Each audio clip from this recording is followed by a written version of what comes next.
Good evening. It's a lot going on in Texas today. And uh, Donald Trump Donald Trump set off a firestorm this week when he endorsed Ken Paxton, which some were dismayed, some were happy. Obviously, Paxton was, and some are absolutely losing their mind. And it's not the Democrats that's losing their mind.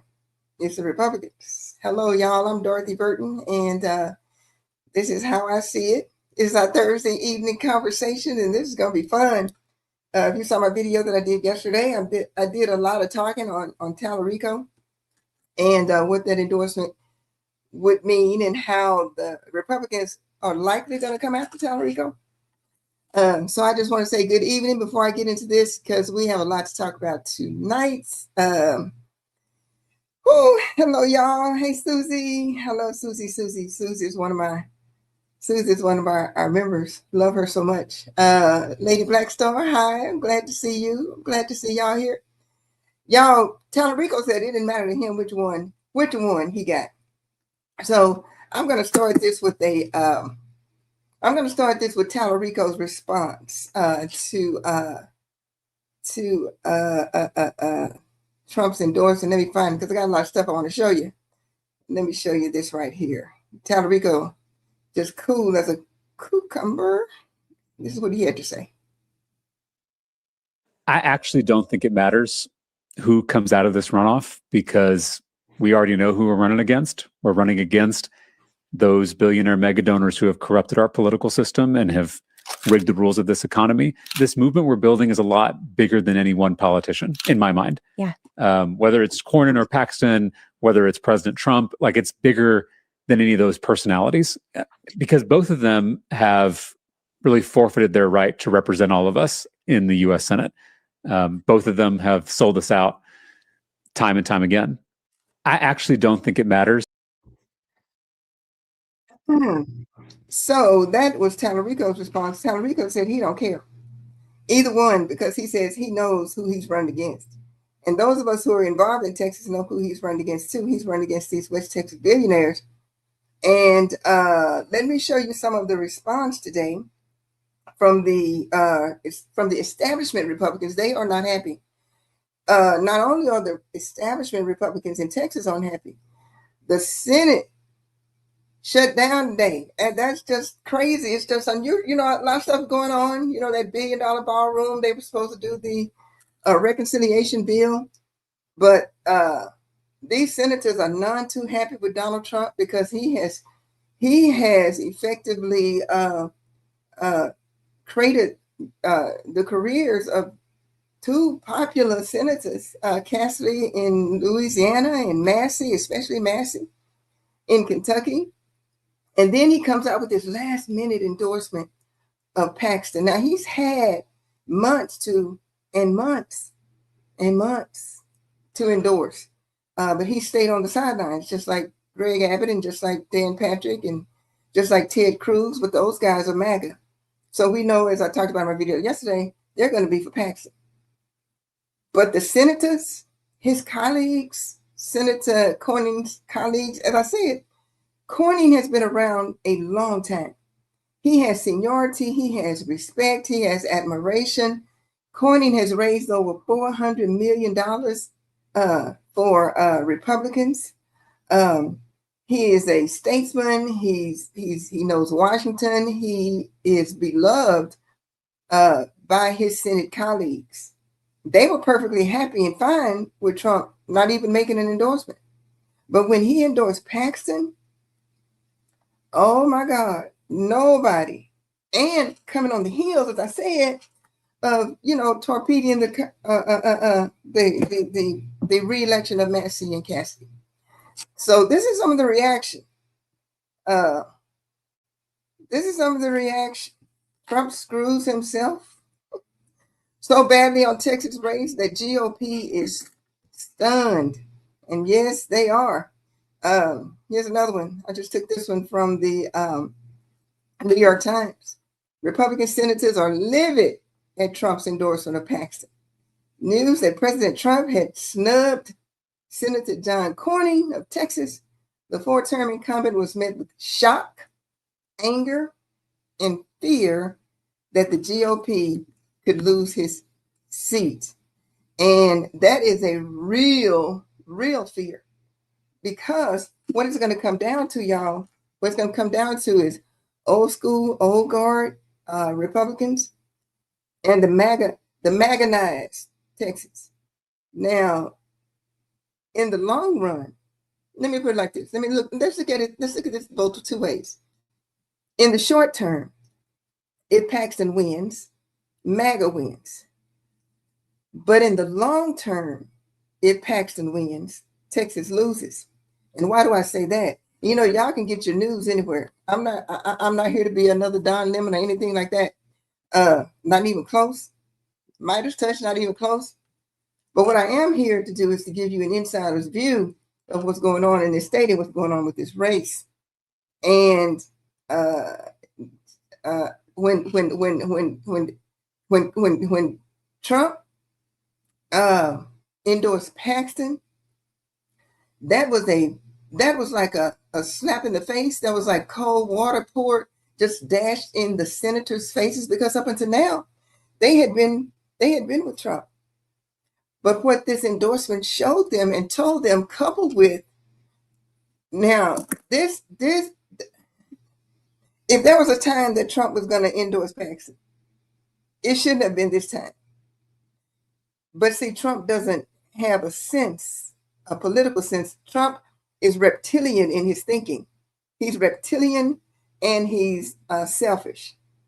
So it's not about the party or what's best for the party. It's what's best for him. And when he endorsed Paxton, it was for personal reasons. Like you said, Paxton had been with him. John Cornyn came on late. But even more than that, Paxton has committed to two things that's very important to Trump. That's that SAVE Act, and that's doing away with the filibuster. John Cornyn was for neither, although he later was leaning toward the SAVE Act. He wasn't gonna go with the filibuster, doing away with the filibuster, because he knew John Cornyn knows enough about Washington and how the Senate works to know. See, like I said, Trump is reptilian, and he thinks in the short term. What's best for him right now? But John Cornyn has enough sense to know, and Thune has enough sense to know, and those other senators, Republican senators, have sense enough to know that if they do away with the filibuster, it's going to turn around and bite them in the behind. So they are really saving the Republican Party, but in saving the Republican Party, Trump sees it as a rejection of him, because everything revolves around him, not the party, him.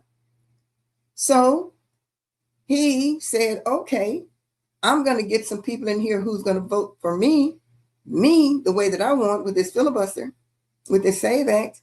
And so that was Paxton. And so that was also getting rid of Maxie, because, he went along with everything except things that didn't make sense, like the Epstein files and all that. And Trump wasn't going along with that. So he chose, for personal reasons, to get back at these long-serving senators who are very well respected and regarded in their states and in the Senate. He threw a grenade and he blew up the whole thing. And today, the whole thing blew up in his face, because the endorsement of Paxton, that was kind of the straw that broke the camel's back, because today they shut it down. I mean, I can't remember a time that, the House shuts down all the time, but I can't remember a time that the Senate shut down. They shut down because one of the three things that Trump wants, that $1 billion ballroom, they said no to. He wants that 1776, that $1.8 billion slush fund. They said no to that. And then the War Powers Act. So they blocked the three things that was most important to him. The Senate did. Those people, it's interesting to watch, but it's also scary to watch, because now it's going to come down to, I think they are seeing that Trump is in it for Trump. Trump is not in it for the betterment of the United States of America. He's not in it for the Republican Party. Trump is in it for Trump. So that's why he hastened to endorse Paxton at this late stage, because Paxton would do what he wanted him to do. And that's just how it boils down. And those senators saw that. They said, no, They are finally waking up.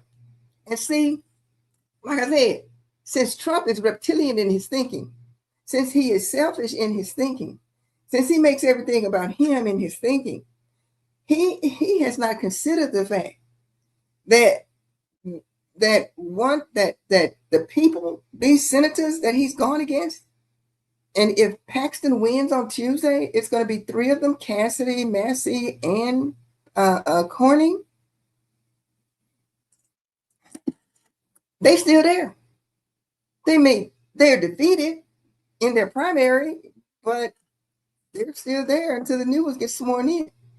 And ain't nothing like, I'm telling you, you think of scorn. You think of scorn girlfriend or boyfriend is bad. Oh my God. Oh my God. Trump ain't seen nothing. Because these senators are going to get him back. That's just the way it works. Because see, they don't have anything to lose anymore. They don't. And his popularity is so low, that it's not going to hurt them. It's going to hurt him. And it's already hurting him. Because that $1 billion ballroom, gone. That slush fund, gone. And they're going to go after that with him not, the IRS not being able to investigate him and his family. That's going to be gone too.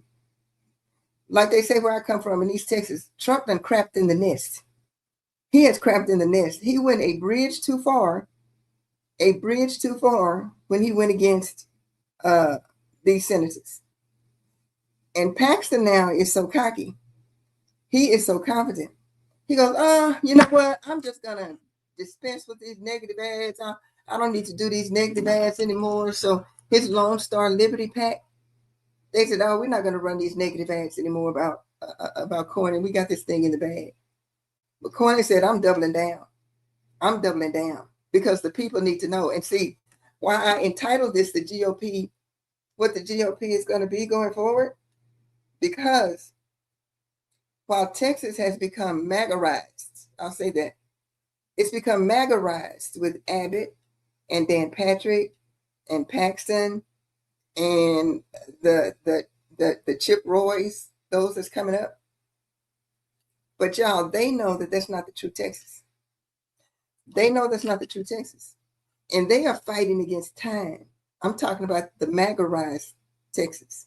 That's why with the redistricting, that's why with Turning Point USA, that's why with dismantling the public school systems in Texas. See, all of this is related. And if you look at them disjointed, you would think, oh man, they're going after the schools. And oh man, they're going to force us to have these Turning Point USA chapters in our schools. And oh man, Paxton is going to go again. If you look at these things like that, you'll fail to see the big picture. And the big picture, what Greg Abbott sees, that's why he had to pay.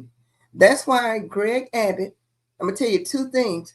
See, let me paint this picture for you, because it's just not a matter of this race, Paxton and Cornyn. And that's why I named this, what is the future GOP going to look like? And they are doing all they can while they can.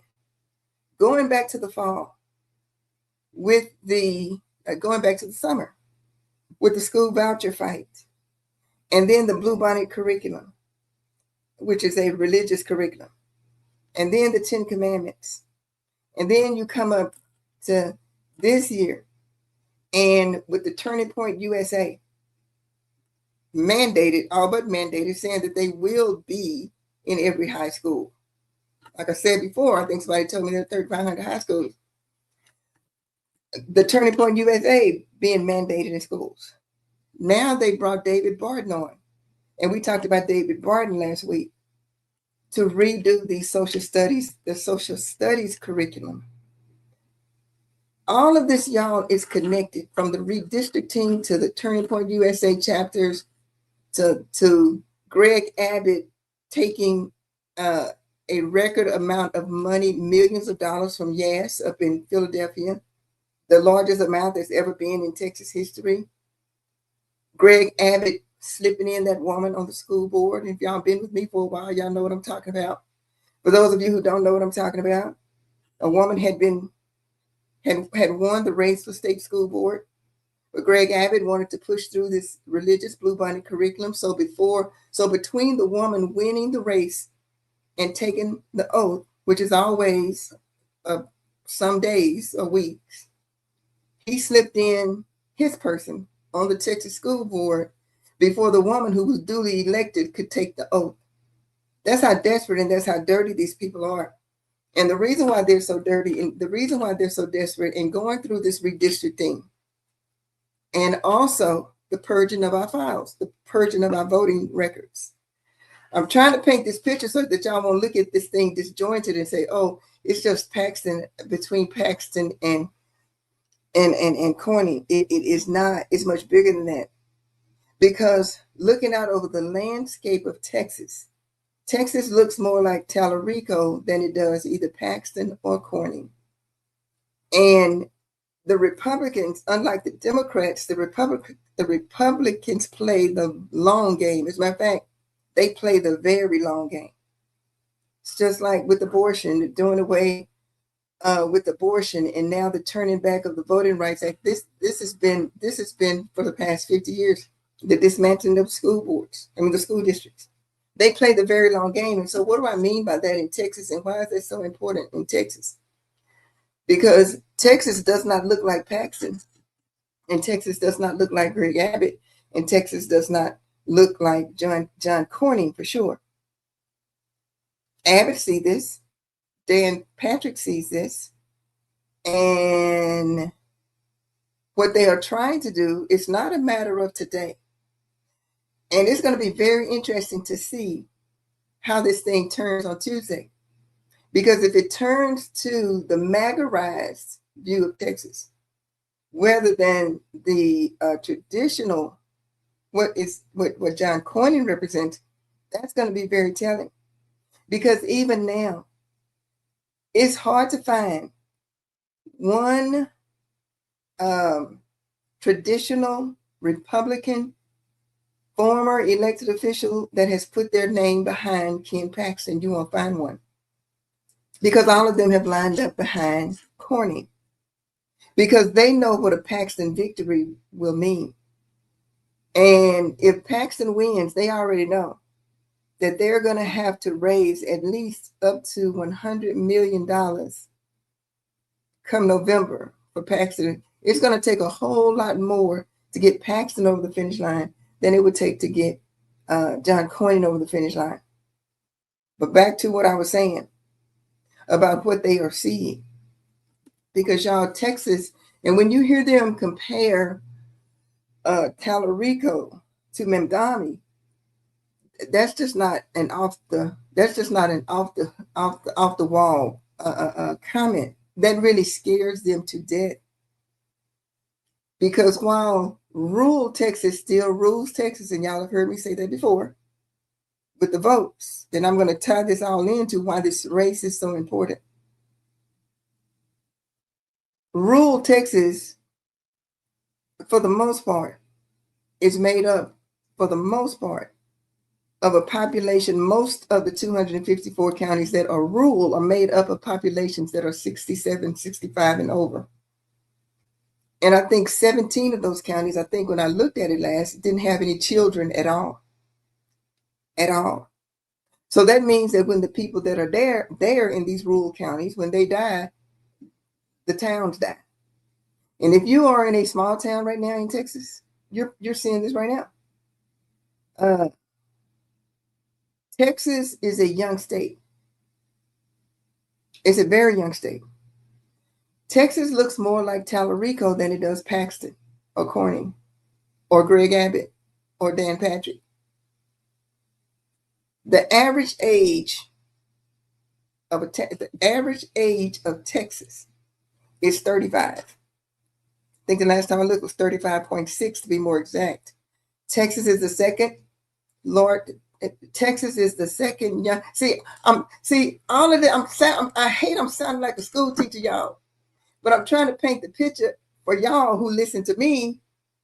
That when you listen to all these other guys, these commentaries and all this kind of stuff, you'll know the backstory.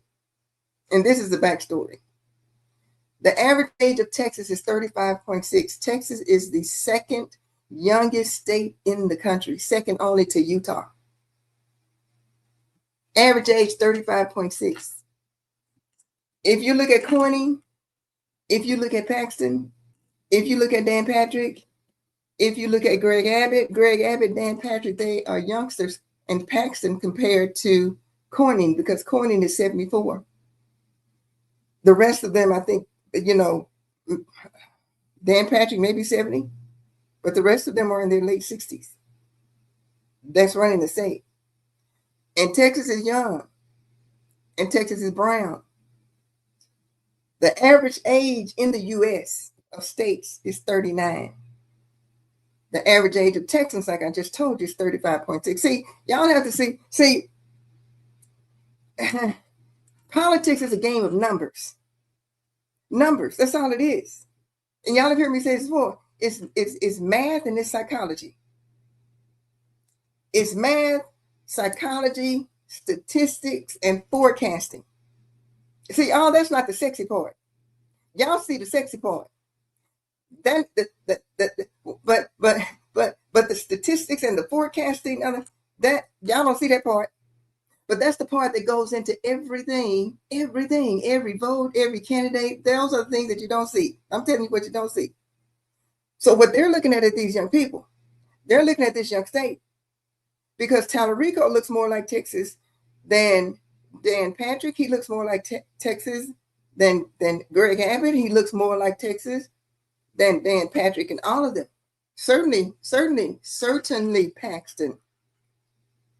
Tallarico is what? Tallarico is 37. Average age in Texas is 36. And another factor that's going into these voter records. Texas also is a majority minority state. Yeah, a majority minority state, with most of the population being Latino. Texas has the highest African American population than any state in the country. Any state in the country. We have more African Americans in Texas than Mississippi, Louisiana, Alabama, Georgia. Those of you who have looked at me know that. So see, these are the drivers behind what you're seeing. And this, even though Cornyn is older than Paxton, by some years, I think Cornyn is 74. Paxton is what, 63, 64, something like that. It's about the future. And even though Paxton and Cornyn, 60s and 70, they don't look like Texas either. However, with a younger population, the younger population is more likely to be less, how do I put it? Less religious. They're likely to be more liberal, and they're likely to live more in the urban areas. And you say, what does that have to do with anything coming up on Tuesday? Because if the MAGA rise Texas wins, as opposed to the Rick Perry, John Cornyn faction wins, even though both of them are old, both of them are old. If the MAGA rise Texas wins, which is projected that they do with Paxton, then Texas got a fight on his hands. And why is that? I just told you.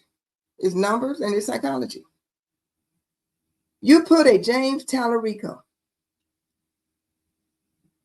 up against a Ken Paxton in November, knowing what the state of Texas looks like, knowing Ken Paxton's record, and these young voters ain't having that, and what the Republicans used to could count on, even the MAGAs, believe it or not, were young Latino voters and young African American voters, especially young Latino male voters and young African American male voters.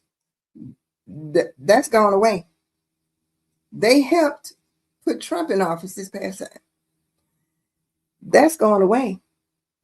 That's going to go to Tallarico, the young Latinos and the young African Americans. And what really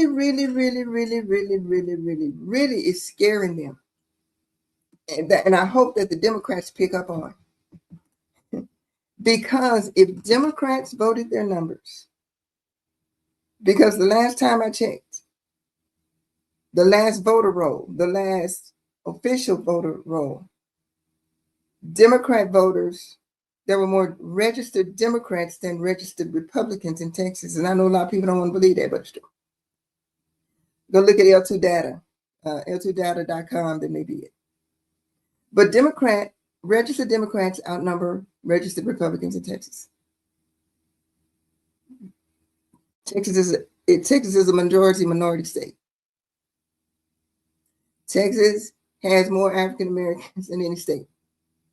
And with the gutting of the Voters' Rights Acts, if African Americans, if young voters, if Latino voters, if Democrats voted their numbers, and the Republicans see this too, that's why they are scared to death that it's going to be Paxton. Because that demographic that I just told you, the younger ones, the young ones, the brown ones, all that, that's gonna be their biggest nightmare. And if they get it, Texas is a non-voting, unorganized state. But what the Supreme Court did with gutting the Voting Rights Act, it ignited a fire under African Americans all over the country.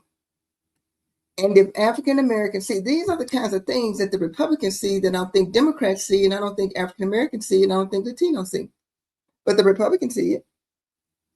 So why am I saying all of this? And we're talking about the future of the GOP and MAGA now, because it's all tied together. It's all tied together. The GOP would stand a better chance, and they know it. Even though Cornyn is older, they would stand a better chance in November against a young 37-year-old Tallarico than they would a 60-something-year-old MAGA, deeply flawed Paxton. And that's what has them worried. That's what has them so worried. That's what has them so worried. And that's why they're so pissed off at Donald Trump right now. Because they would have rather him stay out of it than to endorse Paxton. But he did. Not only did he inflame people in Texas, and the fear is that a lot of people now who haven't already cast their vote in the Republican primary, there's been so much fighting and infighting and anger and ugliness that the Republicans fear that come Tuesday, they're fearing, like the Democrats have always feared, that the Republican voters are just going to stay home and they're just not going to vote, which would be detrimental to them. So with the state, with the national party in an uproar over what Donald Trump has done for personal reasons, and see, I think it's now hit home to them that it's about personal loyalty to Donald Trump. It's not about the party at all. The National Senatorial Committee, they are all in John Cornyn. The senators, and I just showed you, that's why I wanted to show y'all that from the beginning. The senators in Congress, Republican, are in an uproar over Trump making this endorsement because they know what that means. And they are afraid now that they are going to lose their majority. Not only that, but as I said, if Cornyn loses, which he probably will because Texas is MAGA-ized and they'll get a short-term victory, but come November, they're going to get eaten up at the polls, likely. Because let me tell you what Tallarico is going to draw. Let me tell you what he's going to draw. Tallarico is going to have the Black vote. He's going to have the Hispanic vote. He's going to have the suburban white women vote. And then the crucial vote is this, and this is why they're going to come after his faith. Tallarico is going to pull a significant number of Christians, white Christians, that would have normally voted for John Cornyn. They may not, and they won't. They're not going to come out and endorse him. They're not going to put no yard sign in their yard. But when they go to that booth, they are not going to vote for Paxton. They're going to vote for Tallarico. I'm talking about white Christians that would normally have voted for Cornyn. And that's their fear too, because Paxton is so deeply, deeply flawed. And then, ladies, women, wives, ex-wives, I'm going to speak to y'all. He got Angela out there. And while Angela ain't saying nothing publicly other than I'm divorcing him on biblical grounds, everybody know what a tramp and trawler Paxton is and how horrible he did her. How horribly he did her. And those married women, those married white women, those married white Republican women, they ain't happy with Paxton at all. They would have run to the polls to vote for Cornyn. And now the fear is that a number of them, not that they will vote for Tallarico, but they won't vote at all. So see, sometimes you can be too smart. And the Republicans now are too smart. While Paxton is out there crowing about the endorsement from Trump in DC, as I said before, I can't remember a time where, the House shuts down all the time. But for the Senate to shut down, I haven't seen anything like it. And not saying that they shut down principally because he endorsed Paxton, but it's a large part of it.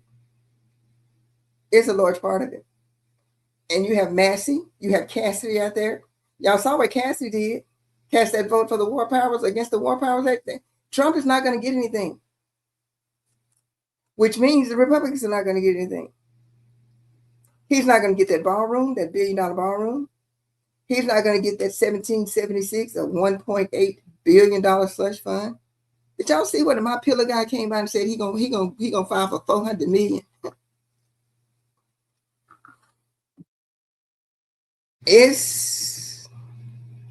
And then the thing that really got him is they blocked that War Powers Act. Now he can be in president. He can veto all this, but it doesn't negate the fact that the Republicans are in trouble, to say the least. And with this race on Tuesday, if it goes to the MAGAs, which people, and then, like I said before, Paxton is so arrogant. Paxton said, you know what, man, I don't need to keep running these negative ads against John Cornyn. I'm going to suspend with all of my ads, my negative ads against Cornyn, and I'm going to get Lone Star Liberty. Lone Star Liberty was his PAC. I'm going to get them to stop running those ads too. He ain't doing it out of the goodness of his heart. He ain't got no money. Because all the money was going to Cornyn. And on the flip side of that, whereas Paxton saying, I'm going to pull down, and he said that today. I'm going to pull all of my negative ads against John Cornyn, his PAC, the campaigns and PACs are not supposed to communicate with one another. But it's mighty strange that his PAC said the same thing too, that they're going to pull the negative ads against Cornyn. But he ain't doing it out of the goodness of his heart. He's doing it because he ain't got no money. Cornyn, on the other hand, Cornyn saying he's putting his foot on the gas. He said, because I want Texas to know what they're fixing to get with Ken Paxton. So he's putting his foot on the gas. And he has the money to do it. So y'all, this infighting with the GOP in Texas, and see Cruz and Abbott and Paxton, and Dan Patrick, they stand on the sidelines, but they're not really on the sidelines because they're MAGA too.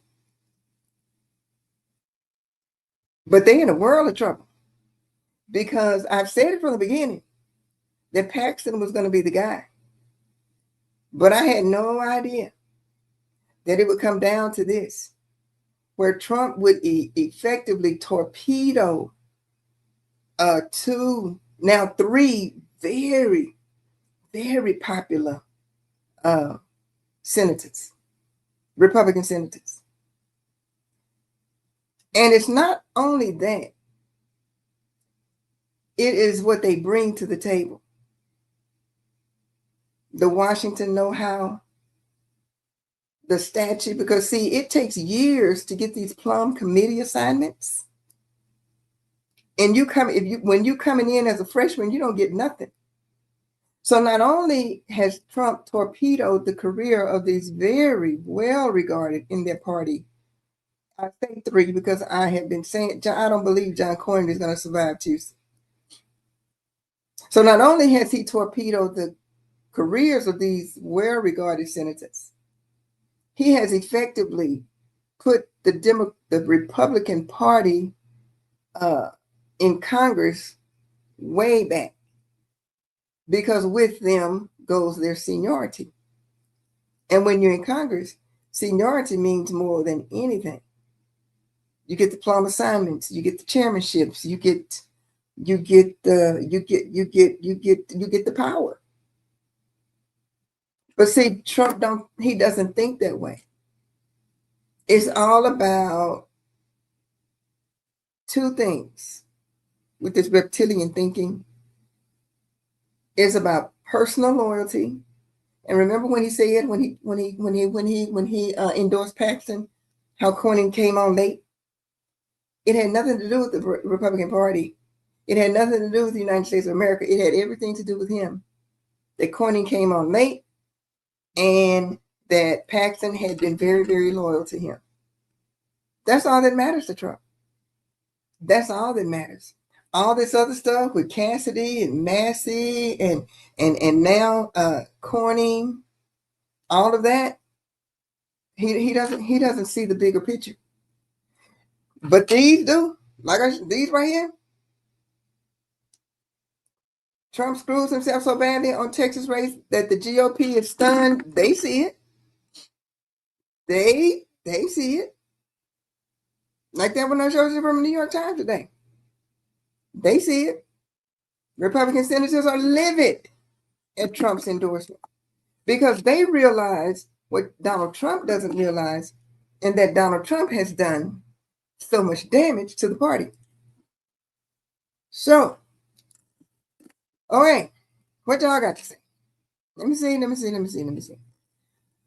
Donald Trump doesn't even care about what's good for the Republicans. No, he doesn't. At this point, Donald Trump just cares about what's good for Donald Trump. That's exactly right.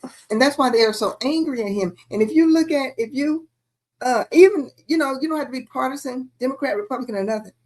Just looking at this from the outside in and hearing and looking at, if you could have seen those senators today when they walked out of the chamber, when they took that vote to block the War Powers thing, like 50 to 47 vote, they are a dejected group.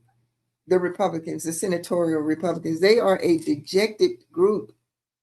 Yeah, let me see now. The Senate Republicans, like Thune, are going to have to spend more money in Texas, and they can't focus on putting money in swing states like Ohio, Alaska, and Maine. You are exactly right. And that's what they said today. I read somewhere where it said, now the Republicans are going to have to spend upwards, y'all, upwards of $100 million since Paxton looks like he's going to be the guy. And so, like you just said, if they have to spend $100 million in Texas, that's going to take away funding from the swing states, from Ohio, like you said, from those other states, because they're having to pour so much money into this state now to shore up a Ken Paxton. Because make no mistake about it, outside of hardcore MAGA, Paxton is a very, very, very, very damaged candidate. Very damaged, extremely damaged. And a lot of this thing, he's been indicted for, I think, securities fraud. He was taken to it cost Texas taxpayers millions of dollars to settle this whistleblower suit, because he fired those people on his staff for them telling the truth. Millions of dollars spent on his impeachment trial that Dan Paxton got him out of in the Senate, but he was still indicted in the House. And these multiple affairs, it's just mind-boggling to the Republicans, the senatorial Republicans, that Donald Trump could do this to them. It's almost like he just, took the nuclear option on this thing. It would have been different if he had stayed out of the Texas race. It was already bad that he torpedoed Massey. It was already bad that he torpedoed Cassidy. But see, he's on this retribution thing. It's not about the Republican. It's not about the Republican Party. It's about him.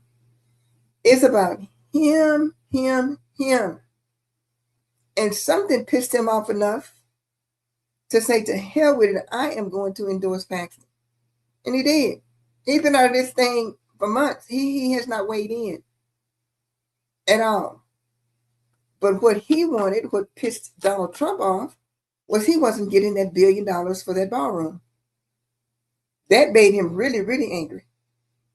And it made him really, really, really, really, really angry when they pushed back on that slush fund, on that $1.8 billion. But that ballroom is what pushed him over the edge, I believe, and what made him go ahead and say, to hell with y'all, I'm going to show y'all. And he did it. And now they're scrambling. And now with Cornyn losing, and see, not only that, like I said, John Cornyn has been there 2 decades. John Cornyn has raised over $400 million for other candidates for the Republican Party. That's going to go away. And those sitting Republicans and those who are on the bench rising, they won't have that capability anymore, because John Cornyn will be gone. Ken Paxton can't raise that kind of money. Ken Paxton hasn't even been able to raise enough money for this campaign. That's why he's had to file. He says he filed 100 lawsuits against Biden, and he did. But if you have been tracking him over the past several weeks, it's almost every day he's filing a lawsuit. Every day he's filing a lawsuit, because since he wasn't raising the kind of money that Cornyn was raising, he had to keep his name in the public eye somehow, and at the same time make it look like he was really fighting for the MAGA people, and it worked. And it worked. He's so corrupt that he, in essence, was using the Attorney General's office to fund his campaign. That's why he was filing suit after suit after suit after suit. He even filed a suit against the Dallas County Sheriff here. Now, he knew better than that. And she came back and said, no, the deadline is in December. He said, you're in violation because your deadline was in June. So he sent out this whole big old, press release, like he was really suing and doing it. And now he knew that deadline for them to be in compliance in the sheriff's office was in December. But what did it do? It got him free publicity against a blue county. That's how Ken Paxton is. And that's how Ken Paxton rolls. There is no bottom with Ken Paxton. Ken Paxton has no scruples. He has no morals. He well, he's just like Donald Trump. So Donald Trump needed a partner. And to hell with the rest of the Republicans and the senators. And find men like Massey and Cassidy, who were very well regarded in their states and by their colleagues. But Trump is on this retribution deal, and it's going to cost the Republican Party, and it's going to cost the Republican Party here in Texas. And I go back to those numbers because for the long term for Texas, Paxton is absolutely the wrong one, absolutely the wrong one, and they know it on so many fronts. When you put a good-looking young guy like Tallarico up against such a flawed old Paxton, even the optics of that is horrible. But then when you start comparing them, and that's why if you listen, and my video said yesterday, they're going to come after him to make him look weird and gay and something is wrong with him because he's 36 and he's never been married and you don't ever see him with women. And he doesn't have a girlfriend and today Paxton called him the leftist lunatic. So what else is he going to come after him about? But on the other hand, Paxton,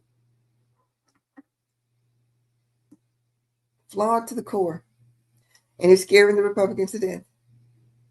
Oh well, too bad, because the MAGA wing of the Republican Party, keep in mind this is the primary. The MAGA wing of the Republican Party is the predominant part of the party in Texas.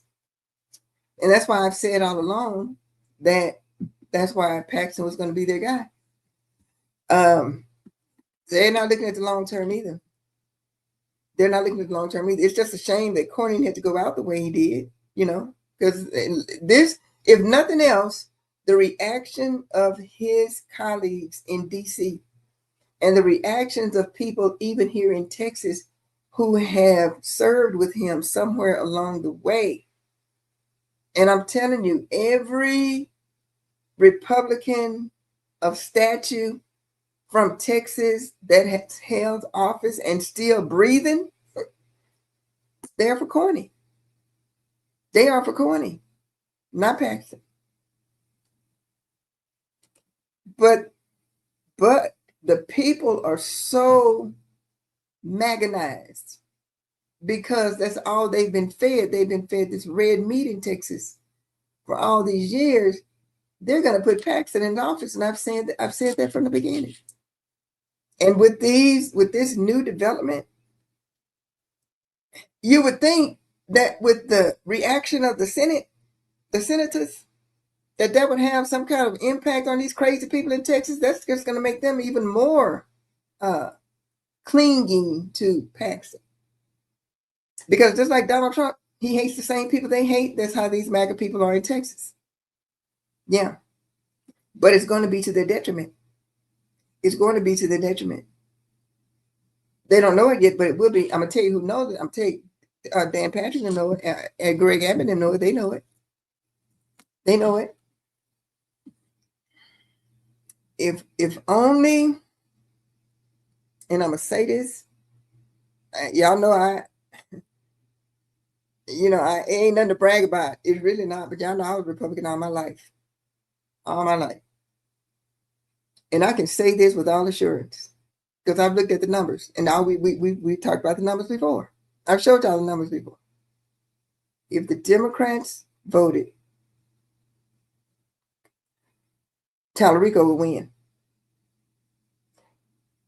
And we've talked about the black vote too. And bless his heart, Opie is out there. He spoke at Paul Quinn. He was out there with Miss Opal the other day, Miss Opal Lee. He's doing all he can And he said that to bring in Black voters. Now, let me say this. I'm from East Texas. I'm just an old East Texas country girl. And Tallarico, I'm from down there in East Texas. Tallarico is from Central Texas. He's from Williamson County. Williamson County down there, Round Rock, down there by Austin. And I'm going to say this in defense of him. You can't help where you're born, and you can't help where you're raised. There's not a whole lot of Black people in Williamson County.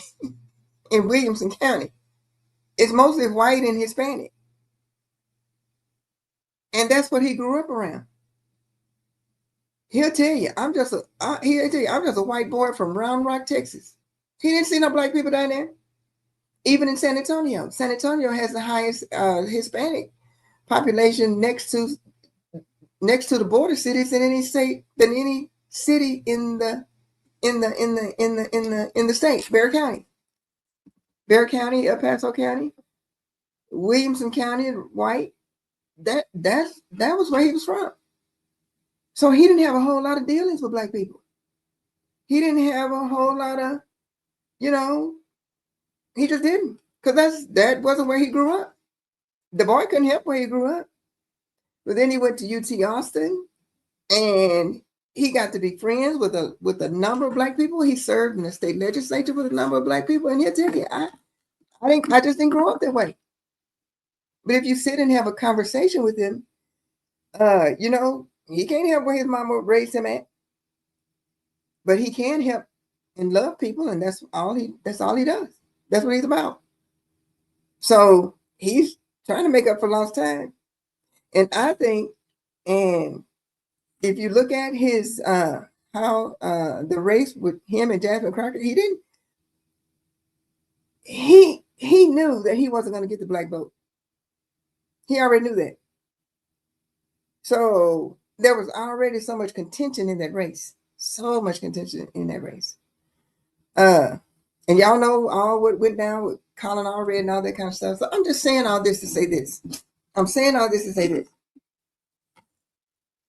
Y'all, Democrats, Black voters, Latino voters, y'all see what Paxton and Greg Abbott and Dan Patrick, what they are doing to our public schools, how they are kicking off Black and brown people from the voting records. And I've gone through that before. Because they see what a lot of us cannot see. They see the power that's the future of Texas. And they're doing all that they can to thwart that power. Tallarico sees it too. I'm telling you, Tallarico looks more like Texas. And if you don't get around Texas, you think Texas is old and white.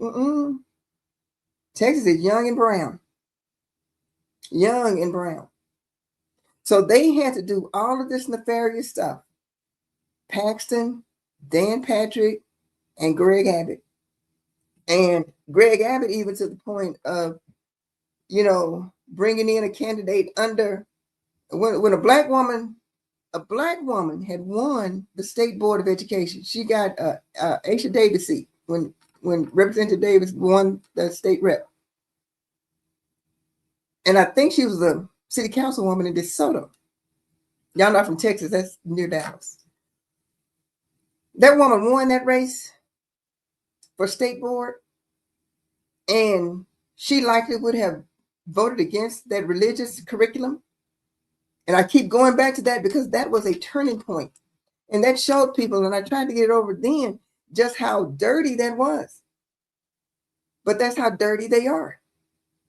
Because it's by any means necessary. And then when Greg Abbott brought in his person to sit in the seat that the black woman had been elected to, but before the black woman could raise her hand and take the oath, he appoints, and he had that right as governor. So he did a governor's appointment to an essentially vacant seat, although the seat was not vacant. Representative Davis had gone on, she won the representative seat, The woman from DeSoto had won the seat on the State Board of Education. But before she could take the oath, he, as governor, took the privilege that he has as governor and appointed his own person to the State Board of Education seat because he wanted that religious curriculum to pass. This is how dirty these people are. And then when he could not get the school vouchers passed, this is when I came in contact with Tallarico. I ain't know nothing about Tallarico last year. I ain't know nothing about it. I don't even have kids in public school, but I could see what they were doing, and it was so wrong. So I jumped into with this public school fight against these vouchers. And what did Greg Abbott do? Greg Abbott kept trying to pass. He kept trying to pass it. He kept trying to pass it, and it would not pass. And y'all know why it wouldn't pass? Because those rules, those state reps from those rural school districts were standing in the way. And these were Republicans. These were Republican state reps that would not go along with Greg Abbott. It was like 4 or 5 of them, and they wouldn't budge. Why?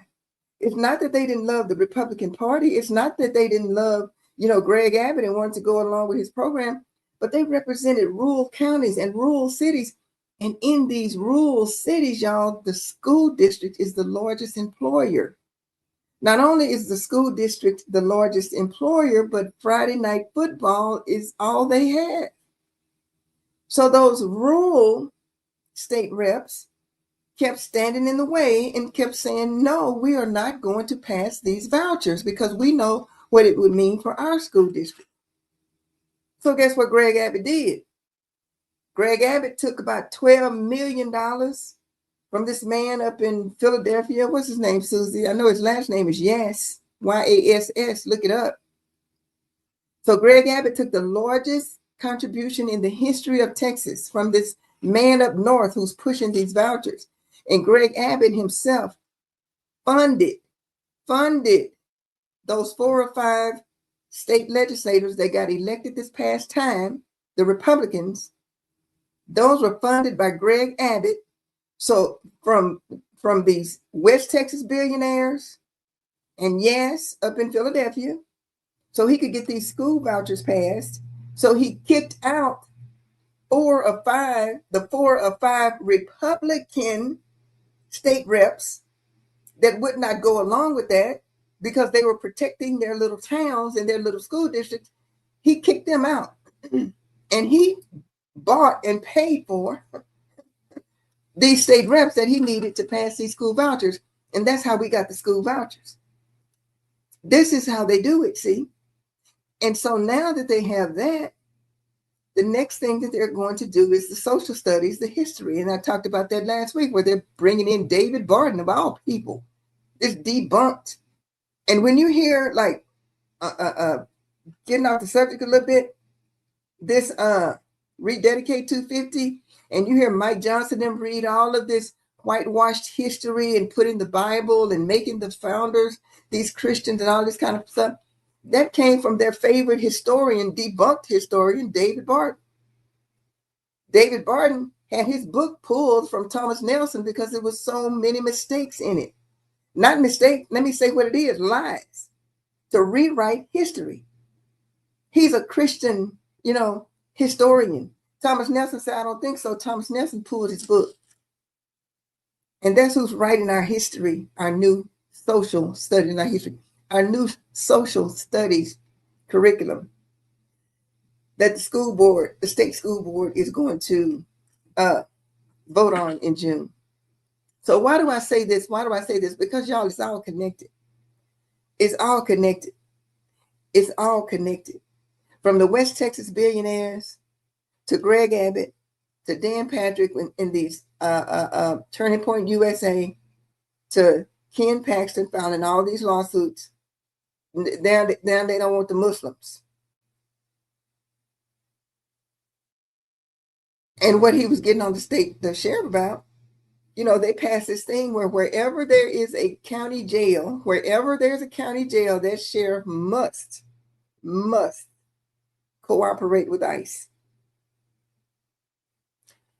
And there's a county jail in every county in Texas. And Ken Paxton was right along with it, riding with it. So y'all, we could say we don't have a dog in this hunt on Tuesday, but a lot is riding on this, more so now for the national, for the Senate, because they are about to lose a towering figure. Not only, he's tall, but they're about to lose a towering figure in John Cornyn. And they know it. And it hit them hard today. And it hit Trump hard today when they hit him back hard. So I'm not changing. Paxton, I've said from the beginning, is gonna win. And the background of all that, I just told you, this MAGA agenda that they have in Texas, because they are scared to death, because they have to do these things now. They have to, just like on the national level, they have to make us sicker, and they have to make us weaker, and they have to make us dumber, our kids dumber, dumber. So the rural hospitals that's closing, that's by design. I went through the school districts and the dismantling of the school districts and how they do that. That's by design. Because y'all, the Texas that they're trying to hold on to, the MAGA-rized Texas, that Texas doesn't exist. It only exists as long as they can hold the positions of power. And that's what they're trying to do. That's why with Tallarico said, it don't matter to me, either one of them, because he knows what the deal is. Cornyn would have been better. He would have been better for the Republicans. But that's not where they are. And that's why come November, like this person said, the money that they would have spent in these swing states, all of that money is going to have to come to Texas to beat Tallarico. Let me put it this way, to shore up such a damaged candidate in Paxton. Yeah, it's bad, y'all. Terry said Trump and Paxton, two peas in a pod. Yeah, they are. Will both be going down soon? Yeah, they will. They will reap what they have sown. They will. They will. And Trump is getting that today. See, Trump didn't count on that day. See, okay, you're gonna support, Max. He said, I'm your retribution, but he didn't know they were talking about them. And when it hit home with them, especially Massey, and it was what's his name? Tucker Carlson. When Massey lost, Tucker Carlson said that is effectively the end of MAGA. That's what Tucker Carlson said. Yeah. Yeah. It didn't, all Trump thinks about is Trump. But he took out 3. And if I say he took out 3, because I'm still saying Cornyn is going to go down, bless his heart. They shut it down today. They shut it down. Yeah. Thune had been lobbying Trump to endorse Cornyn. And then Thune, they asked him, they said, what do you think about it? He said, well, you can't tell Donald Trump what to do. But they've anticipated consequences, and those senators know it. They know it. And Trump knows it, because now they have tied his hands. That no ballroom, no slush fund. And they going after that ruling too about him never being able to be investigated by the IRS. Really? Yeah, it was hard today. It was hard today. And don't think that Greg Abbott and them, don't think. I had a clip I was going to play of Greg Abbott, but I didn't want to hear his voice. But Greg Abbott was like panicking. It don't matter. We're gonna win. No, you're not. You're not. You're not. Because when you look at the demographics, y'all, I'm telling you by numbers, they see these numbers. Now, it's not going to be a walk in the park for Tallarico either. Now, don't get me wrong. It's not going to be a walk in the park for him. But the last numbers that I saw today is Tallarico was up by 4 points. The last time he was up by 1 or 2 points. And that keeps growing. That keeps growing.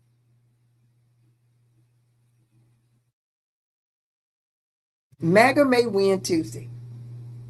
And I believe that they will. But they have effectively lost. They have effectively lost. And, you know, they have done everything that they could. Everything to sew up everything. And to block everything. When it comes to black and brown and when it comes to younger people and younger voters. And the last trick up their sleeve, y'all. The last trick up their sleeve is our voting records. And I implore you to check your voting record over the summer, especially after August, because that's the final role that's going to be, that's the final role that the state will have. They would have gone through 4 exchanges by August. And I explained how that worked too, because they are trying to purge as many people from the voting rolls as they can. And the Department of Justice and these states, some of these states have fought, some of these states have gone to trial and fought against the Trump administration trying to compel them to turn over their voting rolls, their records. As I said, Texas was among the first. Greg Abbott gave ours over on December 18th. I remember that. I think it was 18. It was in December. And they go and see, like with Domingo Garcia, when Domingo said he got his thing and he was off the voter roll, he's not by himself. He's not.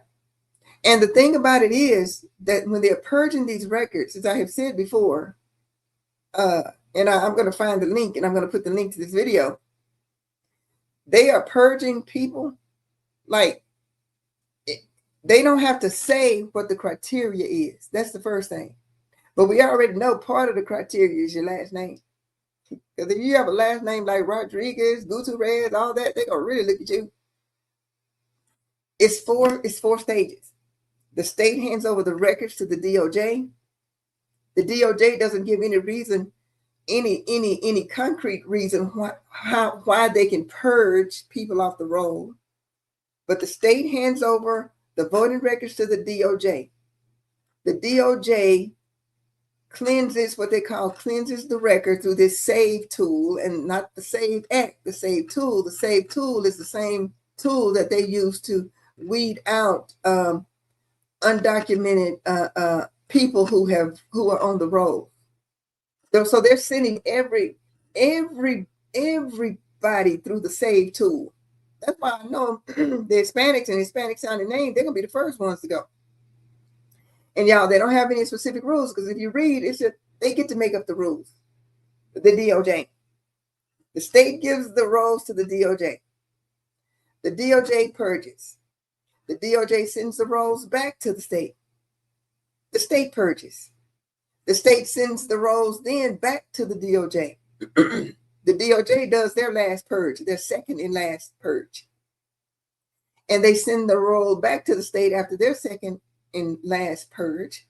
And that has to be, I think, by August, whatever the date is, because there's a number of days that has to be before the general election. It's in August sometime. So then the DOJ sends it back to the state, and then the state does their final purging. So the DOJ gets to purge twice. The state gets to purge twice. And after those purges, those 4 purges, that's the final voting roll. That's why you got to check your voting status. Because somewhere along the way in those 4 stages, if the DOJ didn't, if the DOJ didn't get you first, and see, the DOJ has first crack at it. The state hands over the rolls as they are. The pure rolls. They hand it over to the DOJ. The DOJ purges. Send it to the state. the purge record, the state purge is their purge. And then they send it back to the DOJ. And then it comes back to the state. So those records, by the time it gets to the final voting roll, they have been purged 4 times. They've been purged twice by the DOJ and they've been purged twice by the state. I hope y'all hear me. So that $1.8 million, billion dollars that Trump was going to just hand over to those those insurrection people, it's going to be his private militia, because he's already said he's going to send armed people, to the poll.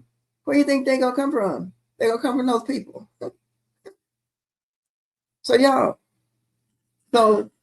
this whole agenda that Trump has, that the Republicans have, the voting purge, the getting the right people in office from the state level, like I just told you Greg Abbott did, doing whatever they have to do, and then getting the right people in these offices in the Senate and the representatives. It doesn't matter up until it did. And this time, Trump kicked over the bee's hive with what he did with Massey Cassidy and now Cornyn. That's where we are, y'all. Let me see. Look, that's where we are, and it's no end to these people. It's no end. So when Paxton wins on Tuesday, and he's going to win, you're going to hear rah, rah, rah from MAGA, but you're going to hear total silence from the people in D.C., those senators, because they know what that means. They know what that means. And guess what, too? Paxton has always enjoyed the support of the West Texas billionaires. Y'all heard little Tallarico talk about the West Texas billionaires. That's why he said it doesn't matter which one of them win, because we already know where the money is going to come from. But see, Robert Jeffers, John Hagee, those West Texas billionaires, Tim Dunn and the Wilkes brothers. Ferris Wilkes is a pastor.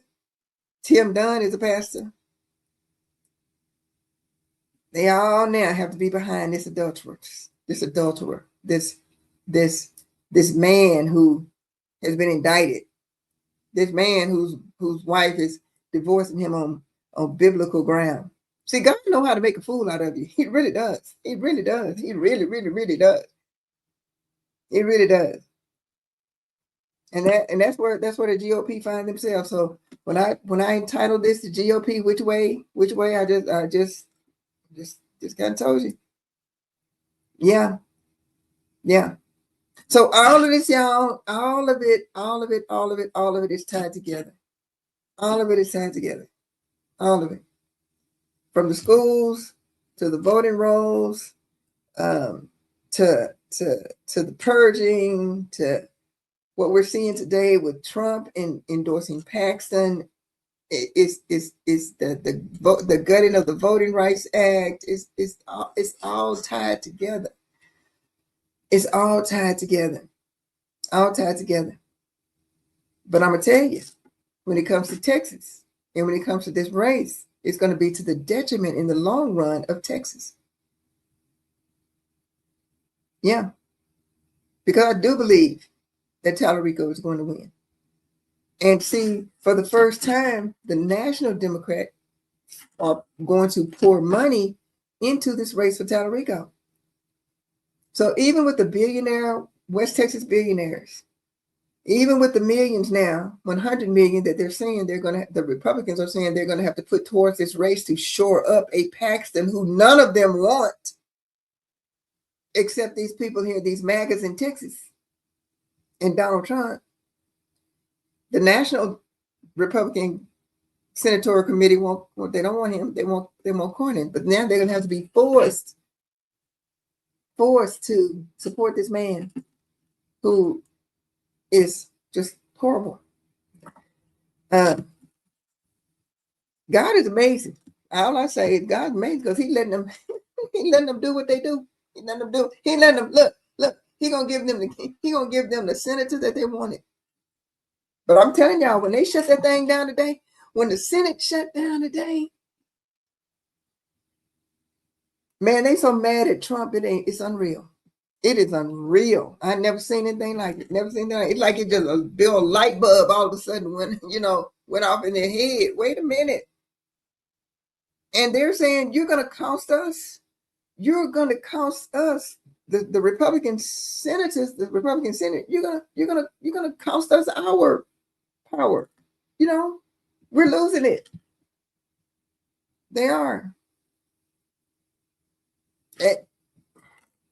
But they've been riding with Trump all this time. They've been riding with Trump all this time. And now it just hit home to them. I showed y'all those headlines. They ain't happy. They're not. Jamie Kern-Lima is doing a series of interviews with James. Okay, parts 1 and 2 have so far aired. In part 1, he speaks to his girlfriend of 6 years. So a 6-year girlfriend. See, that's good. See.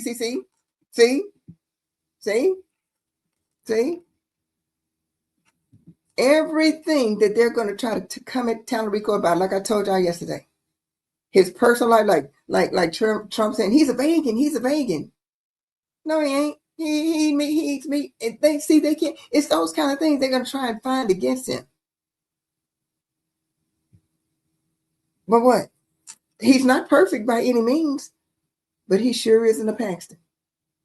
And that's what's going to get them. That's what's going to get them. Yeah.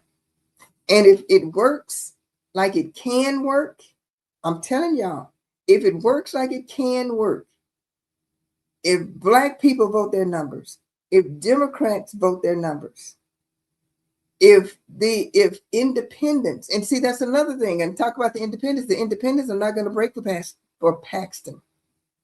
They would have broken for Cornyn, but they're not going to break for Paxton, the independents.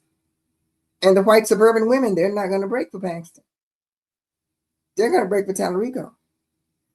So the major demographics in the state, and they know this, the major demographics in the state are going to break for Tallarico. Like I said, it's not going to be a cakewalk for him by any means. But when you hear the national media say Texas is blood red, it's not. It's not. Texas is a minority state that the last time Trump ran, young Latino men and young Latino men and young Black men voted for Trump. That's gone. That's gone. Even if you look at Joe Rogan and those guys, he doesn't have that anymore. His popularity rating among that demographic is gone. So he's not going to have that demographic. The young Latino, the young African-American man, he's not going to have those. And if Texas voted the way Texas looks, if Texas voted the demographics of Texas, ain't no way in the world Paxton is going to win. Ain't no way in the world Paxton will win. The thing though, is going to be getting people out to vote. And they are doing everything that they can, as I just told you with the purging of the records, they're doing everything that they can legally and illegally to not let that happen because they see what the numbers look like. Yeah. So how in the world, y'all, I'm saying Paxton gonna win, but the Republicans are in a pickle. They're in a pickle in the state. They're in a pickle on the national level. And what y'all saw today, and if you didn't see it, I need you to look at the news. I want you to look at whatever news source you look at. They revolted today. They shut it down today. Both houses. Yeah. Never seen anything like it. Never seen anything like it. You see? Hey, Susie. The blue states winning their cases. That won't say, yeah, they are. They sure are winning. They sure are winning their cases that don't send their rolls. You're right. Yeah, they are. They are. Look, Greg Abbott couldn't wait to send ours. So y'all, that's what I have tonight. I'm going to mention this I wanted to get all of that out because I know it's a lot going on with this race, and I know y'all get a lot of news out there, and it's a lot of news and a lot of commentary out there. But when we come here on Thursday night, we talk Texas from the inside out.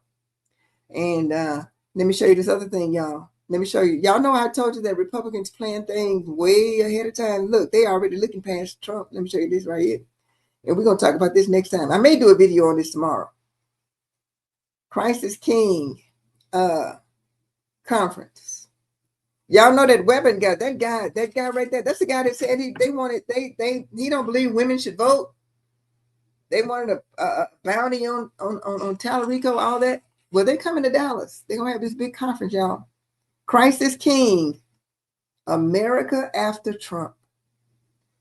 That's coming up in November, after the election. It never stops.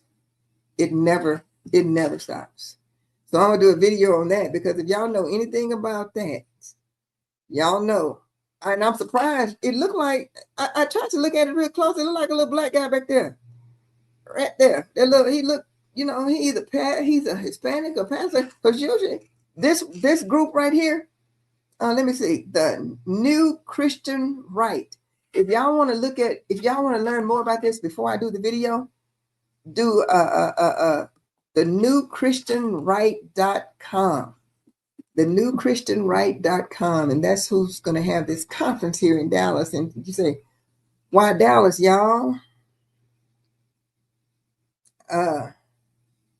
Dallas, North Texas. I said it before because it's true. It is ground zero for Christian nationalism. Although I don't call them Christian nationalists, y'all know I call them what John called them in 1 John. John called them the Antichrist, because they're false teachers. But anyway, North Texas is ground zero for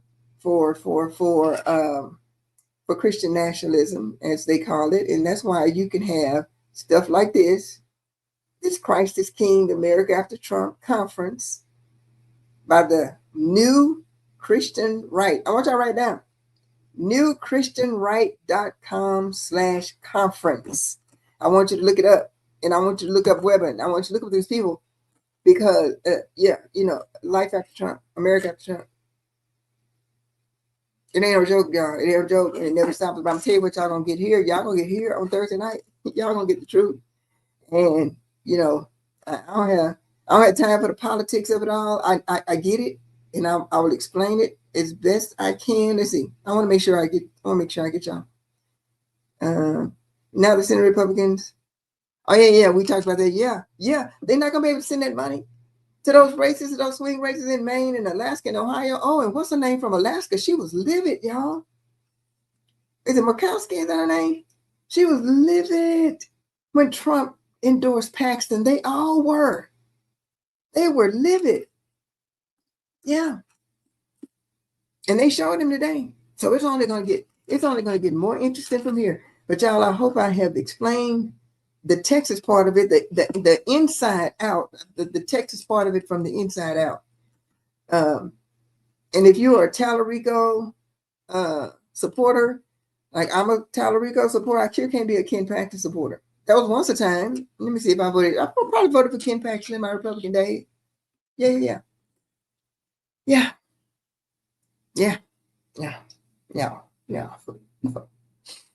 But yeah, y'all. So Texas is in a, even though Paxton is going to win, and y'all, we've been saying that.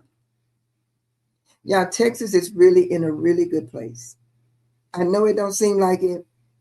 I know it feels heavy when we look at what's going on with our schools, when we look at what's going on with our voting, when we look at, how they're trying to, with this past March and how hurtful that was. They wouldn't be doing all of that if they weren't losing. And they're losing. They are losing. I know it don't feel like it, but numbers don't have no feelings and facts don't have no feelings either. I'm just here to tell you the facts and the truth, even though I know I get it. I get it. It doesn't feel that way. But it's not about feelings. Remember I said, it's about the numbers and it's about statistics, and that's what it's about. And on the numbers side, and on the statistics side, and on the when you look at the whole of Texas, not saying that every minority is going to vote Democrat, they're not. However, if you look at the candidates that the Democrats have put up, and I know you've heard this said before, and I can say it because it's true, that James Tallarico is a once in a generation kind of candidate. He is. And so the Republicans are in trouble, and they know they are in trouble. And since MAGA has been allowed to just, not allowed, but since they've just, have had the run of the state, they've run to the end of the line with Paxton. They don't know it yet, but they are going to know it. The national senators know it. These in Texas, these MAGAs in Texas just don't know it yet. But they will as the summer unfolds and as we get towards November. Because the numbers don't lie. The demographics don't lie. And that's what's going to be the tail of the tape come November.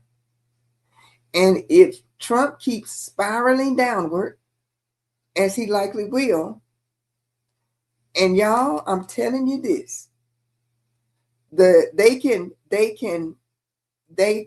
thwart his $1 million ballroom, the 1776 slush fund, the War Powers Act.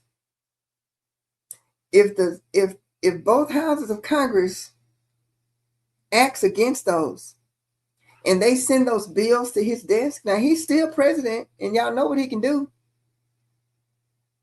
He can veto them. He can veto them. And being who he is, he do it. That's what we got to watch too. Y'all, it's so much in this. And please, I just ask you to and I know y'all will, because y'all the kind that look at these kind of, commentaries and things. But just, especially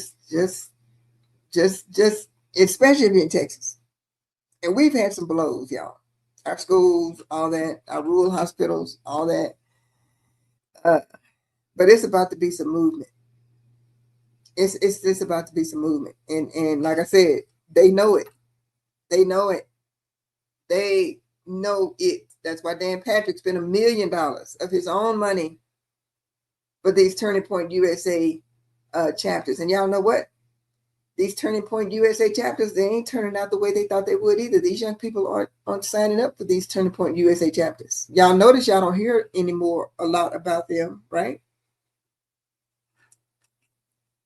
Because these young people know what time it is.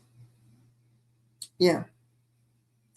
And they look more like a Tallarico than they do a Ken Paxton or a Greg Abbott or a Dan Patrick. So while MAGA may win Tuesday, and they likely will, in the short term, in the long term, if Democrats and African Americans get it, and I'm gonna tell you, Greg Abbott and Dan Patrick and Ken Paxton and all them, they have been moving as fast, as quickly as they can before we get it. Because if we ever understand the power that we have in this state, it's over. That's why they had to do the gerrymandering. That's why Greg Abbott had to get that woman in to change that curriculum. That's why they are bringing in David Barton to whitewash the social studies curriculum for the public schools. That's why they're doing all these things, y'all. And if you look at the things, the actions that they've taken, remember what I told you how Republicans think. If you look at the actions that they've taken, every last one of those actions have been what? They have been for the future. The curriculum, the Turning Point USA chapters, the voting, all of that. All of that. So Paxton's gonna win. I mean, we've said that. But the good thing about it is, y'all, the whole of the United States Senate is in an uproar. Yeah. Yeah. Trump woke up the Senate. Yeah. So in losing, this may be a bigger win for John Cornyn in his loss. God does work in mysterious ways, doesn't he? So y'all, I hope I got, let me see everybody. You've been right so far in predicting the outcome. November will 10. Some Republicans are about to change. They sure are. Yeah. Yeah, they sure are. Yeah, they sure are. Oh, and thank you for that. Y'all, I try to do my homework, so I won't get out here and just tell y'all anything. Because there's so much deception out there. So much people saying, people are just out there trying to get subs and all that kind of stuff. I ain't worried about that. That ain't why I'm here. That ain't why I'm here. This is ministry for me. For real. For real. The fact that stirring drama in the Republican Party is making for a perfect storm. For Talarico win. It sure is. Yes, it is. Another factor, their camps despise each other. Yes. Yes. So, yeah. Yeah. Yeah. Yeah. And I think it was, who was it today? What's his name? Burgess.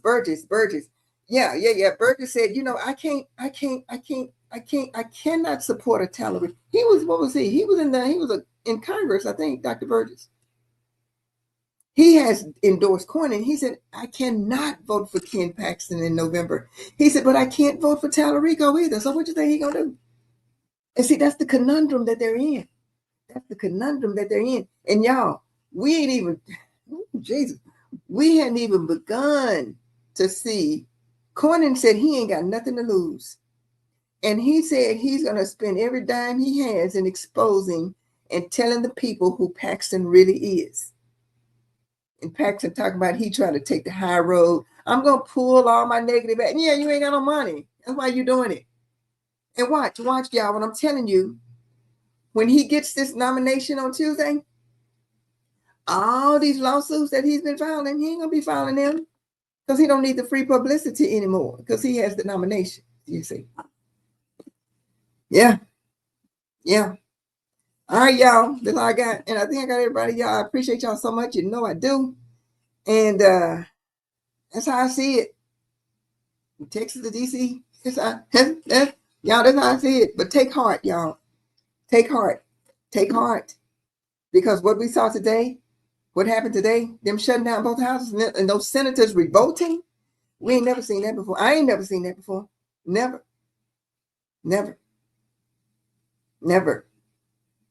And it's going to be an interesting summer, this race, as it goes along. And I'm saying this right now. I don't believe it's going to be as close as people saying it's going to be. I really don't. It's not going to be a runaway. But, things, what the devil means for evil, God means for good. And gutting that Voting Rights Act, all it did was make a whole bunch of people mad. Not only black people. But I'm proud of my white brothers and sisters who stand up too and saying, no, this ain't right. It woke up a whole lot of people, black and white and Hispanic. And the Hispanic, they are seeing with these, they are concentration camps. Excuse me. They're seeing that. And Texas has the most draconian anti-abortion laws in the state. Women are dying of sepsis. We got the highest rate, I think, of women dying of sepsis. So y'all, I go back to that God causes all things to work together for good. And I mean that. I mean, I'm not all that religious, all that stuff. I just believe in the word of God. I just believe in principles. And we're seeing that. And y'all just sit back and watch the show. Because when I was looking at that today and how those senators acted and the responses from those senators, I mean, they were livid that Trump endorsed Ken Paxton because Ken Paxton can't help them. Ken Paxton is going to do nothing but hurt them, the senators that are still there. And like I said, the worst thing he could have done was made enemies of Cassidy and Massey and now John Cornyn.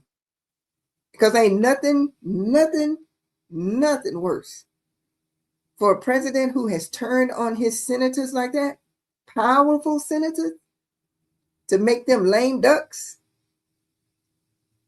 They're going to torpedo everything he got going. They ain't got nothing to lose no more.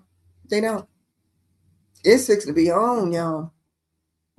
And thank God for it, because it was just like, everything was just going, everything was everything, and not no more. The worst thing he could have done in all these months, he stayed on the sideline. And y'all see who ain't said nothing? Greg Abbott ain't said nothing. Ted Cruz ain't said nothing. Dan Patrick, you would think, I had to think, who is the lieutenant governor? Because, Dan Patrick has been real vocal. As my fact, it was Dan Patrick that set Paxton free in the Senate when he was impeached. He ain't saying nothing. Nothing. And when I heard Greg Abbott today, Greg Abbott was talking a million miles an hour because he's scared. The rubber fixing to meet the road now. All this stuff they've been doing, all this evil stuff, all this nefarious stuff, all these games they've been playing, how they've done these people. I'm talking about the state of Texas. All of it now is not only coming back on the state of Texas, but they're feeling it all the way up to D.C. Let me I'm going to show y'all this. I'm going to say it again. I'm going to say it again before I get off here. These people are not happy. Trump screws himself so badly on the Texas race that GOP is stunned. Yeah. And from the New York Times, I could have gotten a number of headlines. And from the New York Times, Republican senators are livid at Trump's endorsement of Paxton. News that President Trump had snubbed Senator John Cornyn of Texas, the four-term incumbent, was met with shock, anger, and fear that the GOP could lose his seat. Yeah, because when John Cornyn goes down, they go down. Yeah. Trump didn't care about that. Trump cares about Trump. Like I said, Trump is reptilian in his thinking, and it's all personal, and it's all about loyalty to him. That's all he could see. And John Cornyn wasn't loyal enough to him. It doesn't matter that John Cornyn has been loyal to the party and has raised over $400 million for the party. These other senators, these other people that John Cornyn has raised money for.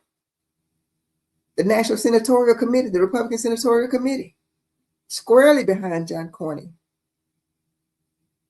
Trump turned his back on every last one of them when he endorsed Paxton over Cornyn, and when he caused Massey and Cassidy to lose their seat. Sometimes it takes that to wake us up, don't it? And they are wide awake now, and they don't like what they're seeing. So it's fixing to be fun. So y'all take care and take heart. Take heart, even when Paxton wins. Paxton winning on Tuesday is the best thing that could happen to Texas in the long run. In the long run, as you sow, you reap. Yeah. You get back what you give to others. And it might be worse. What did Charles Stanley say? He said, we reap what we sow, more than we sow, later than we sow. It come back. That's a principle. That's a principle. So y'all, this is fun. Take heart. Smile. It's all working out. It's all working out. It's all working out. It's all working out. It's all working out, y'all. And we've been through hell in this state. But now we got a clear lane, and all we got to do is vote. And please, I go back to this, please, especially, I know it's fixing to be summer. Ain't nobody paying attention. But around August, don't wait till November to check your voting record to see if you're still on the voting roll. Wait until August, because they still have another exchange to go through. And this is the last, should be the last exchange that they're on, because the final rolls has to be to the state. Those states that gave their rolls over have to be to the states in August. So y'all have a great summer. I'm going to be here, Lord say the same, on Thursday nights, and we're just going to keep learning together, and we're just going to keep growing together, and yeah, and building this community. Yeah. Love y'all, and Lord say the same. I will see y'all next Thursday. Y'all take care and be encouraged.